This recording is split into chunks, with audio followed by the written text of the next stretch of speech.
What's poppin', New York City? It's a Victory Monday. Welcome to MSGPM. Here with the wonderful Monica McNutt. You know who that is. My name is Kazeem Famuyide, and we are back, and we are here. And it's always so good to be here after a Knicks win, Monica. Especially after a Knicks win. And we got a whole show. Of course, we're going to kick it off with a Knicks win. But we got to talk about the Super Bowl because, baby, the table is set, and we will discuss how we got here. Let's got go. Tom Brady.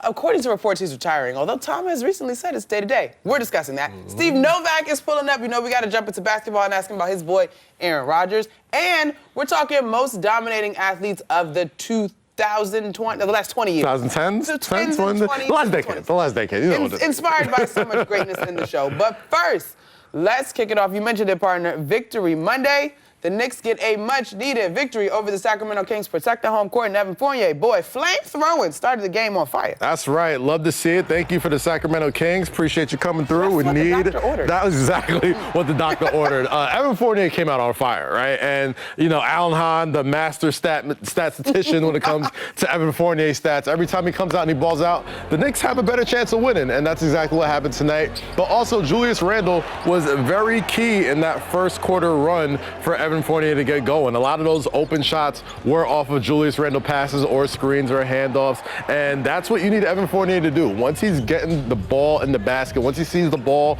go in the hoop a lot more, he's a lot more active on defense, he's running around, he's making plays for others, he's getting a lot of gravity, so other players are getting easy shots. Evan had a great game, the Knicks won. Seems like a trend over there. The following words have slightly negative connotations, but I want y'all to follow me. Okay, and following. I was thinking of more positive synonyms, but I couldn't come up with it. Evan scoring is a symptom of a larger issue, but it's a good thing.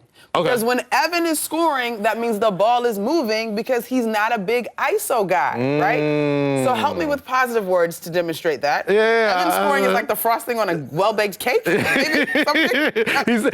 He is the process of a good The fruit of a good process. He's the fruit of There a you go. good process, All right, that's how I right? do it. If the team is moving, if the ball's moving around, if deflections are happening, that means Evan's having a good game. There you If go. Evan's having a good game, the Knicks have a better chance of winning basketball games. So shout out to him. Also, shout out to the New York Knicks bench. Obviously, all season long, if you talk to Knicks Twitter, Knicks fandom everywhere, they have been dying to see this New York Knicks bench go off. And without Derrick Rose on the court, it's been a little bit up and down. But tonight, we saw Quentin Grimes get busy. We saw Obi Toppin get busy. We saw Alec Burks get busy. And if you're getting at least double-digit scoring from three guys off the bench, the Knicks have a lot better chance of beating anybody in the team, not just a team like the Sacramento Kings, who they should be. Depth has been their secret weapon. All right, so we put a pin in that one, and things pick up on Wednesday when Memphis and Ja Morant rolls into town. But anyway, All right. before that, we're finna talk about this Super Bowl. Because, let me talk to y'all about Sean McVay, the Stafford, the Rams. Yeah. I'm going to give it to McVay. There's this great thing floating around Twitter about how he's 36, has been to 2 Super Bowls. Yeah. I think in his 6 years as head coach, he's only had winning seasons and has had 2 different quarterbacks. He's terrific, don't get me wrong. But my guy, I can't think of names right now, that should have intercepted the ball on behalf of the San Francisco 49ers. You know the guy. You know who that is. Woo, that's neither here nor there. I am excited for Matt Stafford, though. I think last weekend I tweeted after he had that game-winning drive, it was like, allow me to reintroduce myself. Yeah. I think he's stuck in the mire of Detroit.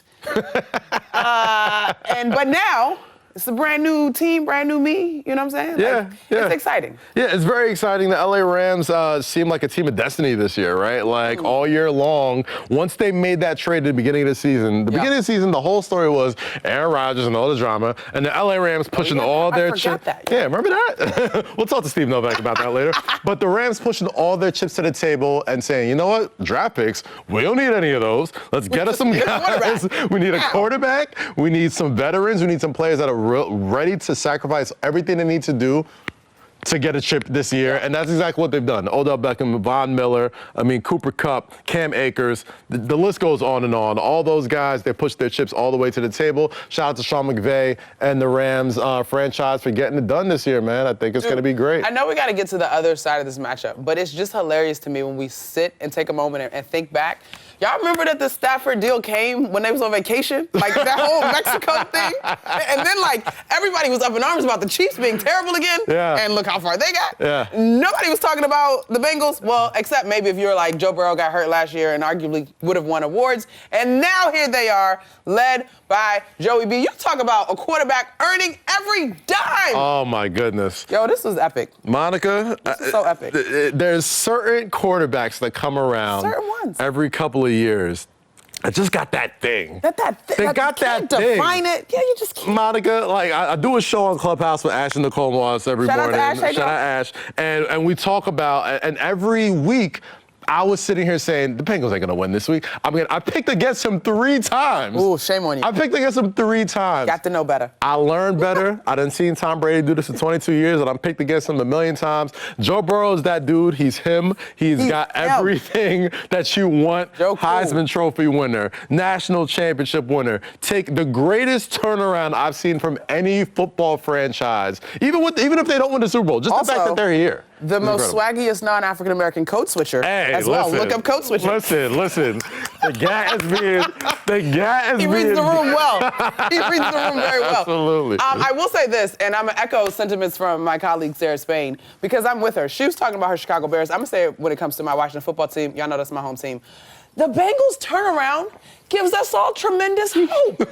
From worst to almost maybe first. This means you, New York Jets. You can do everybody. it. Giants. We can all do it. As far as the actual game goes. Yes. I was actually in studio for women's basketball coverage. We had it on the big screen in the background, and we hopped off just in time to see the Chiefs' last drive to force overtime. Okay. And we're all in the studio like, is this happening? Is this happening because the Chiefs are the behemoth? Patrick Mahomes has the experience. This was not supposed to happen yet for the Bengals. Yeah, I was shocked to see, especially if you saw that first quarter. I know you were working with the 21-3. Oh, I saw the score. I was like, this is a wrap. I don't need to watch Patrick this. Mahomes was throwing the equivalent of a perfect game in the first quarter. And then the wheels just kind of came off. Whew. And you didn't see that coming. And then Joe Burrow, like he's done every single playoff game this year, has just found a way to get his team in the position to win. And that's exactly what they did. So I went 0-3 on Joe Burrow this entire postseason. Not again? I'm going 0-4. The LA Rams are going to win the Super Bowl in SoFi Stadium. Get Odell his ring. I know Giants fans are feeling a little iffy about rooting for Odell, okay? I think the Rams take it this year. I would be thrilled for Odell. I would say that. I would. It's really hard to pick the Bengals because just a week ago, my man was eating turf 9 times. And the line that he's going up against, the defensive pressure from the Rams is like not the Chiefs. We see what Jimmy G But you know with Aaron what? Donald. You know what I'm going to do? Yeah. You know what I'm going to do? What's up? I'm going to take the Bengals on strength of Zach Taylor worked under Sean McVay and is inside his head. Okay, I see what you're doing. Well, we got 2 weeks to talk a lot about it, so it's